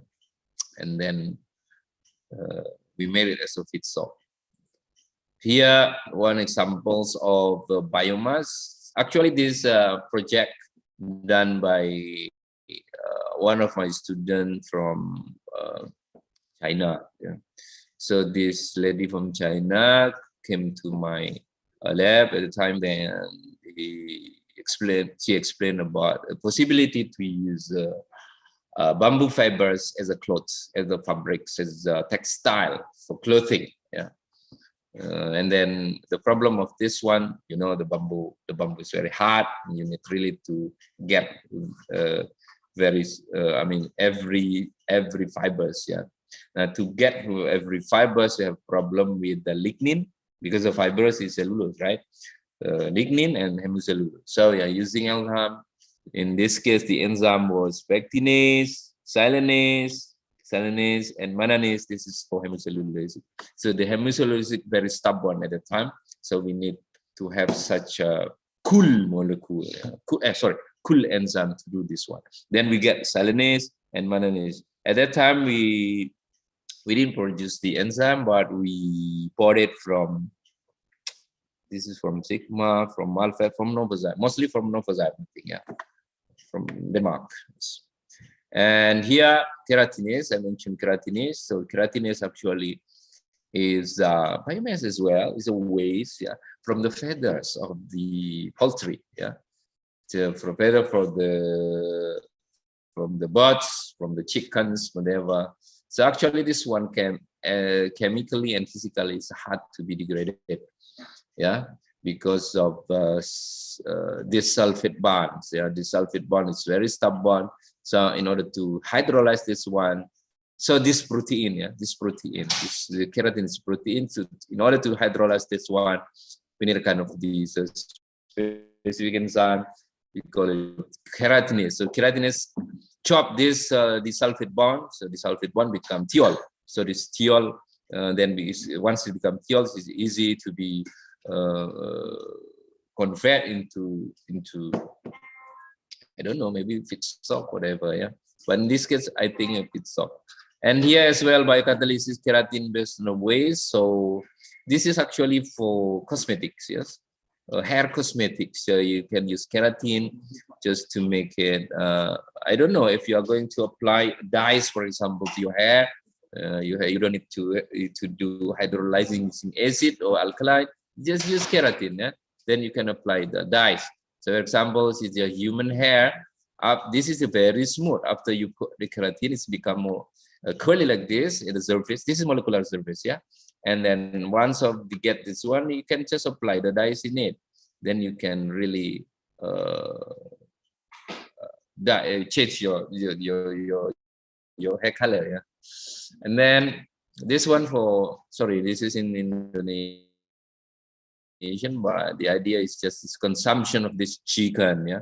We are using chicken feed, modifying by keratinase, yeah. Then it has, this is after this one, yeah. The green one is really increased because it's chopped this disulfide bond, yeah. It's not easy to degrade inside the intestine of the chicken. You see chicken intestine? No, the digestive system of the chicken, yeah. It's not intestine, I think. Is it intestine? It's the same intestine, I think. It's intestine. All right. Then here, cellulose and various paper-based substrates. So they are using, I don't know, this is what this is producing. Oh, this is producing, yeah. So we are producing cellulases using various paper. So the various paper coming from biomass, for example. Yeah, this is for sure can be a substrate to produce cellulase. So what was cellulase actually? Cellulase, as I mentioned, they could be used to produce biofuels before you put it into fermenter, which is using yeast, yeah. It's cellulose. It's very expensive enzyme actually right now because now people are changing, yeah, shifting from petroleum fuels into the ethanol fuels. So they need cellulases for sure. So using seaweed, for example, as biomass could produce reduction sugar a lot. And then newsprint paper, since newsprint paper, this is contain dyes, yeah. Somehow is the dyes, you need to kill the dyes first, yeah. and it's in Watman filter paper, it's produced as well. So the cellulose could use maybe as well cellulose from the agriculture waste. We can use it as substrate to produce cellulases. And here I mentioned already at the front before, yes, that we have chitin. So chitin, this one we can derive from seafood, not seafood, from sea animals like crabs, shrimp. Yeah, so the shell of those animals is hard to degrade actually. The most chemical, the most compound in this shell is chitin. So in order to use this chitin, we need somehow to remove partly or partially the acetyl groups into this one. This is the acetyl groups here. We need to remove this one. Then once we remove this one, it's going to be easier to solubilize. For example, using like acid, yeah, we can solubilize in acid. But chitin, before become chitosan, this is chitosan, and then it's hard really to solubilize this one. Then we cannot really modify it. Here the enzyme, so we call it chitin deacetylase. We chop this one, so the process we call it the acetylation. In chemically, we can do this one using alkaline or acids. We remove this one, then remain with the, I think the primer is going to be primer amine. Yeah, it became primer amine. Then we use the enzyme to do this one, and you see here we get 63 deacetylation using the enzyme coming from Bacillus. Yeah. And here we measure as well enzymatic chitosan. Really, we remove this one after remove this functional group after we put the enzyme. Any question?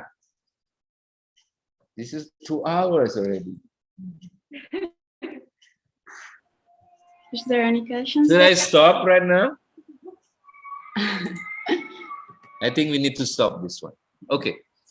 I would like to divide the group of these students.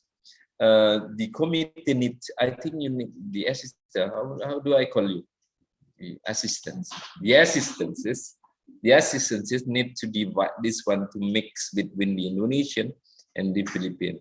And I don't know how many breakouts to it. Three breakouts. So I would like you to discuss in the groups there, yeah, and then you should explain to me in half an hour. So you are going to discuss with maybe 10 minutes, yes, 10 minutes, yeah? 15 lah. Okay, 15 lah. All right, we are going to discuss in 15 minutes the topics. So every group has to have an idea to explain the start, the start and the end of a lecture. So for example, you started from where you get the biomass, and then how to deal with the biomass in your country, yeah, and at the end, do they use the enzyme or I don't know, living organism, yeah, for degrading this biomass or for utilizing the biomass. This is only the topic, and we will discuss after 15 minutes afterwards. Okay? Can you I just hand it to you, Dina, right? Excuse me? I just hand it to you this because they are going to break out, and I just hand it to you. Can you just check one by one the groups? Okay? Okay. Okay, sir. Okay.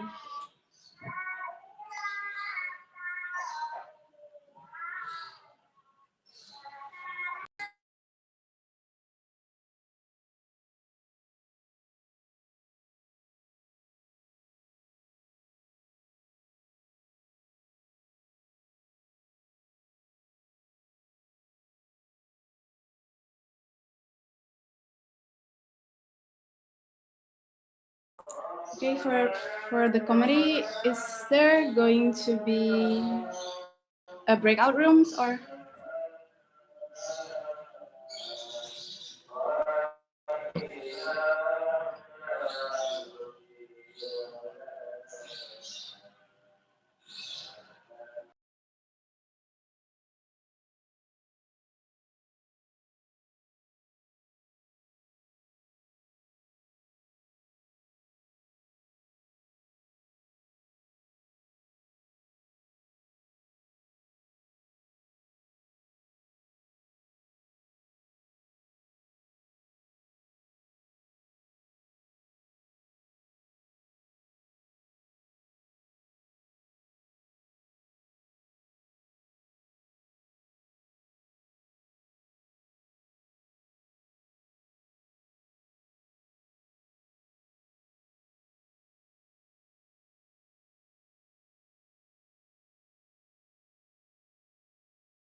All right, guys, how is it? Who's going to give comments or whatever that you discuss in the groups? Group first, maybe? Group one, I don't know. Is there any responsible people there? Maybe the committee need to choose which one. Group one, which group one? We're just describing to us, it's fine. Maybe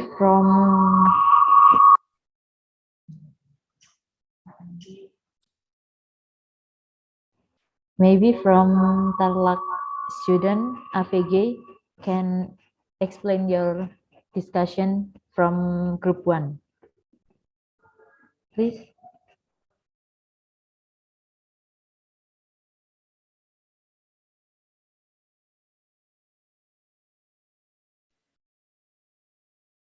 Hello, sir. Hey, I didn't get it. Can you hear Okay. me? AVG, can you just describe to us what did you discuss with your colleague?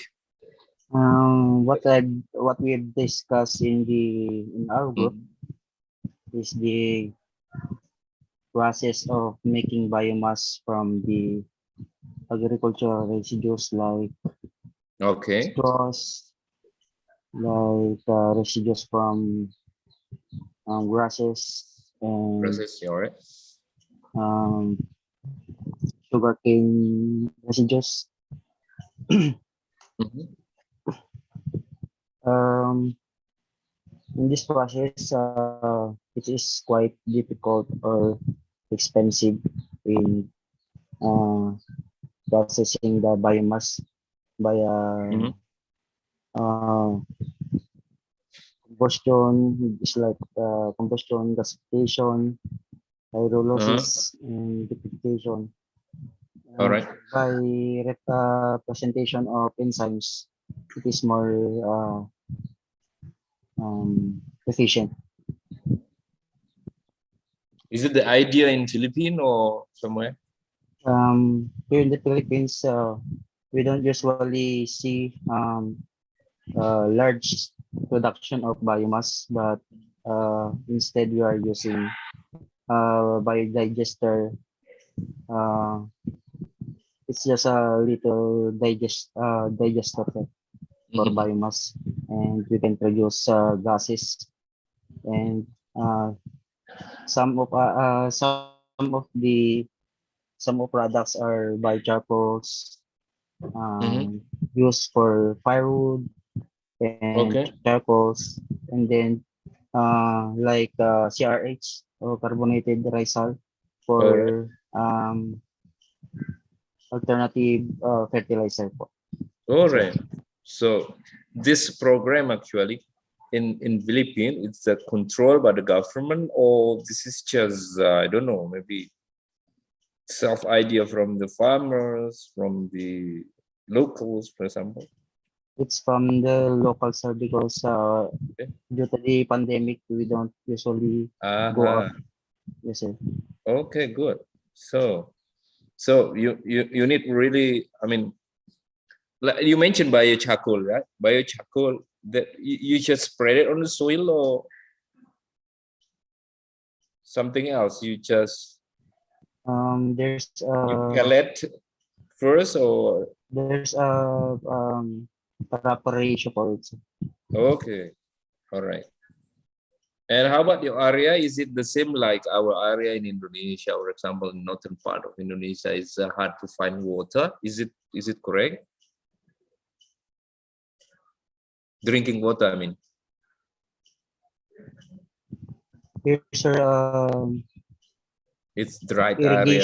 irrigation is not quite well here in the Philippines, but sometimes the portion of land here is not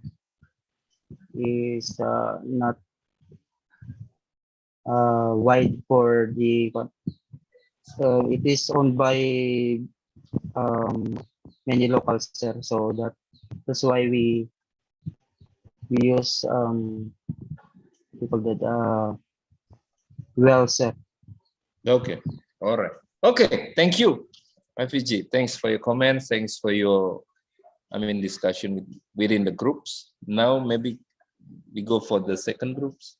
For the group 2, who is responsible for group 2? It's not responsible, Magi representative of group 2.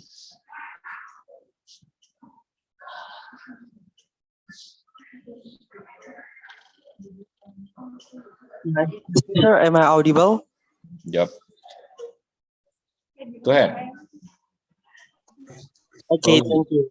So I'm Fauzi Satrio Wicaksono from representative from the group two. From the group two, I will presentate what we've got in our discussion. So we already choose the biomass, one of the biomass that we're really interested. So we found that biomass from pineapple leaf. So huh? because Indonesia is one of the country that produce the highest of pineapple. We produce around 2 million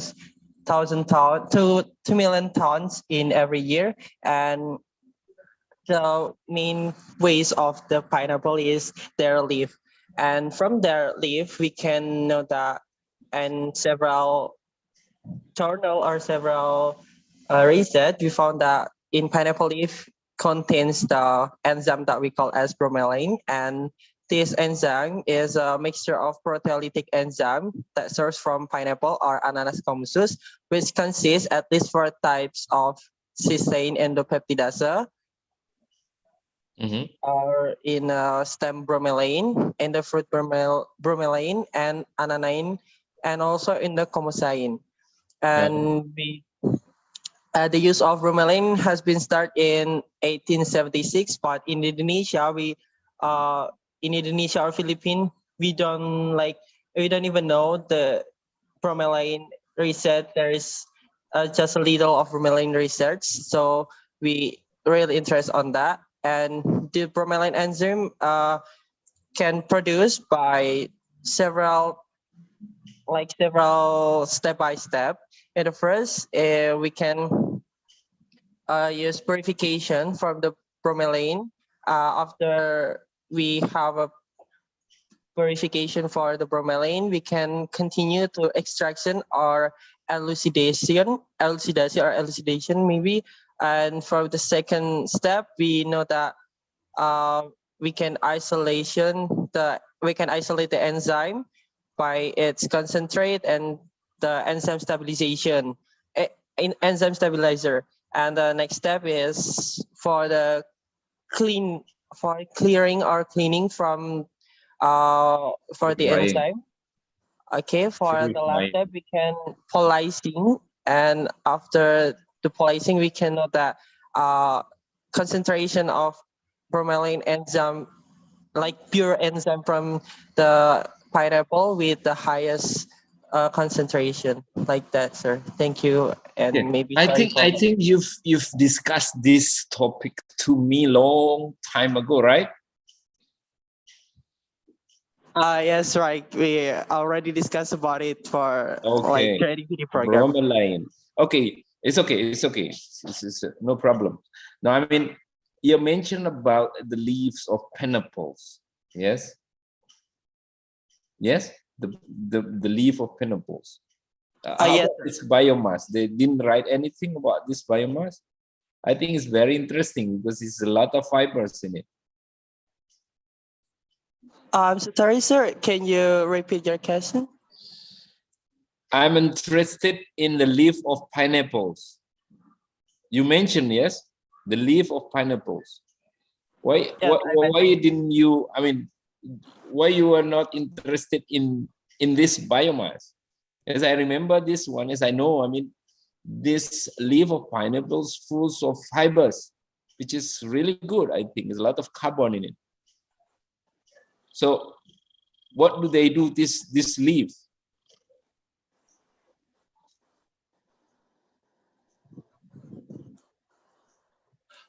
Oh, maybe we are really interested with this biomass because we already know that pineapple leaves sometimes just being waste, and we never like utilize the pineapple leaves. So for the maybe for the processing, we don't really understand about the processing, but for the step by step that I have Yeah. presented before, yeah, just from the journal I or mean, during your searching on Google, you didn't find anything that this leaf, they use it for what purpose?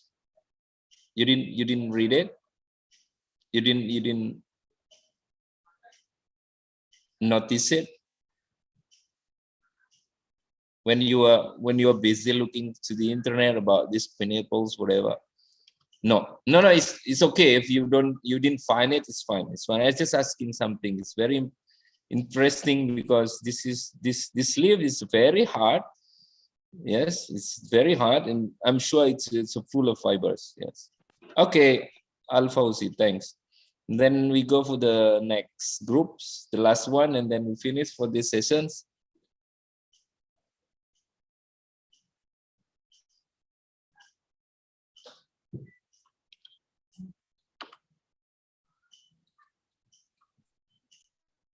Hello everyone. I'm from Group 3. Earlier, we discussed about palm oil and marine resource in Philippines.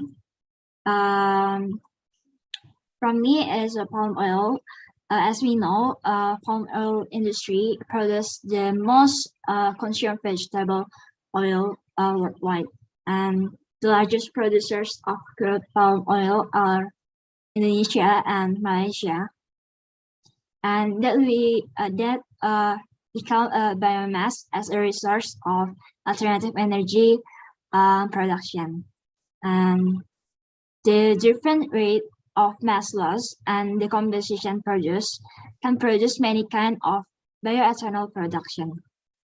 The palm oil industry produce large amounts of biomass products such as palm antifruit, mesocarp fiber, and kernel shell. And to produce this product can use pyrolysis process. Before the pyrolysis process, we have a pretreatment stage to modify the lignocellulosic components by altering the structural arrangement and removing lignin components to expose the internal structure of cellulose and hemicellulose. There are three products that I mentioned before.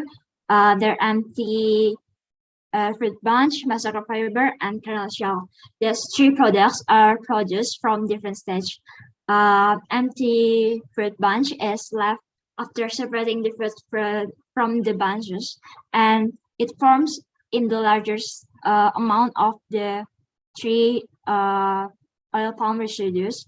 And mesocarp fiber is separated after pressing out the oil from the fruits, and kernel shell is derived from the processing of oil palm nuts.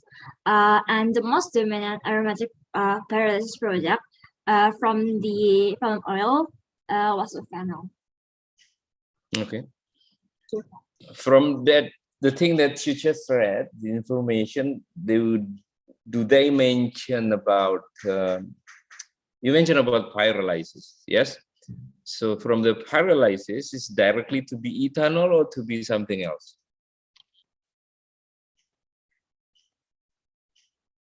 Stevie.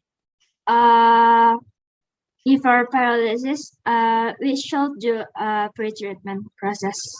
Okay. The pre-treatment process is the pyrolysis, right? What do they produce? Simple sugars or what? Because you need to inject it into the... It can be simple sugar, mesocarp fiber, and kernel shell.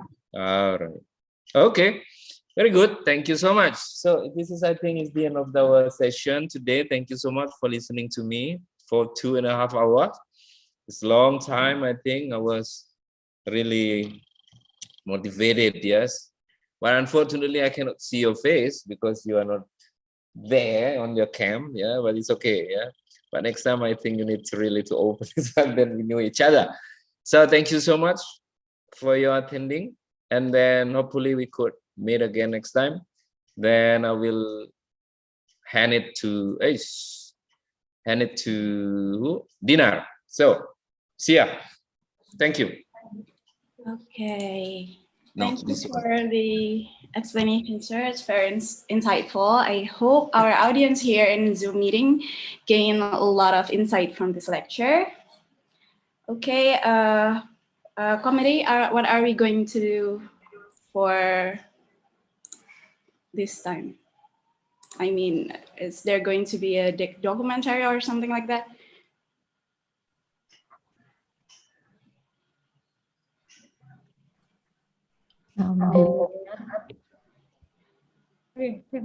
Okay, Mbak Dinar.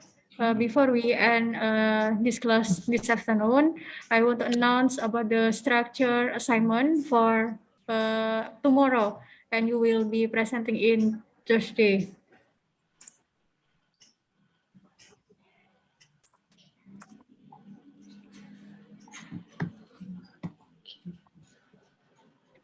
Okay, the first I want to say thank you, Pak Henry.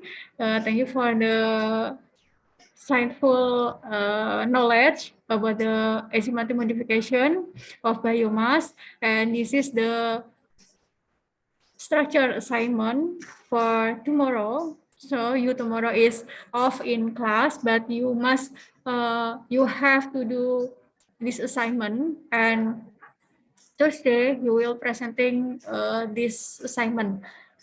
So the theme is same with this class. There are enzymatic modification of biomass. The assignment is case study related to theme. Each group must be different topic. So you can be different types of enzyme or biomass. Format for this assignment is PPT. So you must make a PPT or PowerPoint. This assignment will presenting on Thursday, July 7, 2022, and outline of PowerPoint that you make is character of biomass, biomass transformation through physical method, pretreatment of biomass, prior conversion, enzymatic modification, product, and ending goals. Your product.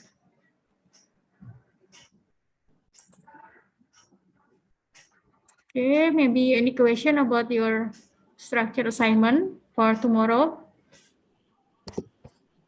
Is it going to be personal or in groups? Okay, I will show you about your groups. So you will divide into 8 group 1 until group 8, and this is your partner in your group. Group 1 is this group is mixed from ITS student and TAU student.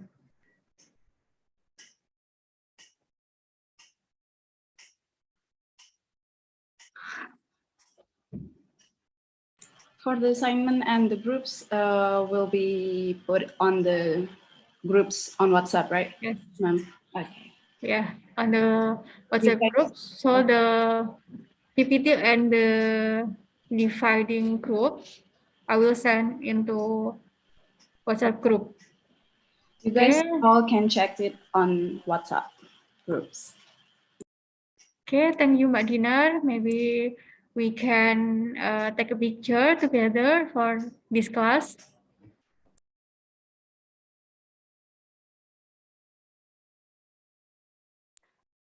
Waiting a moment for Pak Hendri, Mbak Dinar.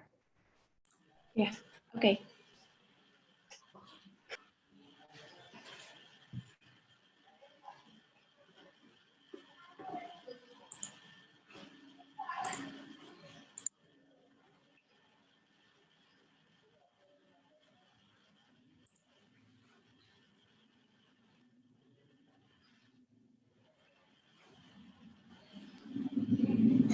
Okay, Mbak Dinar, maybe we can take a picture.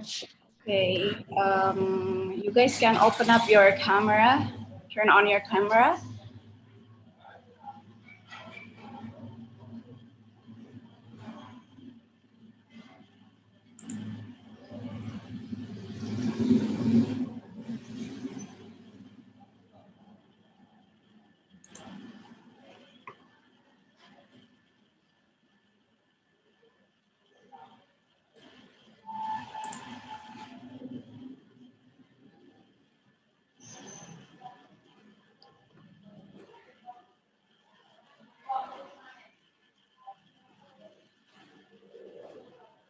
Is it okay if I took a picture right now? Because some of us haven't opened the camera.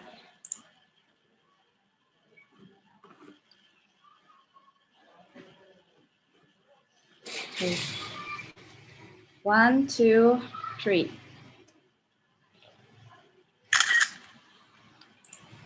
For the second layers, 1, 2, 3. Okay, we're done here.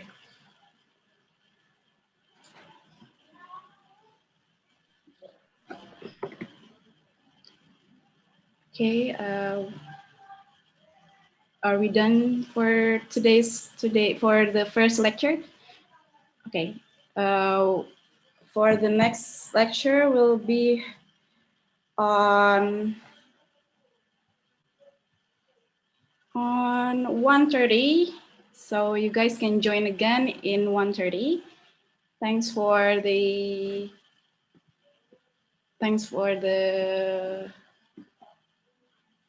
from being here and for listening to the lectures, and thank you.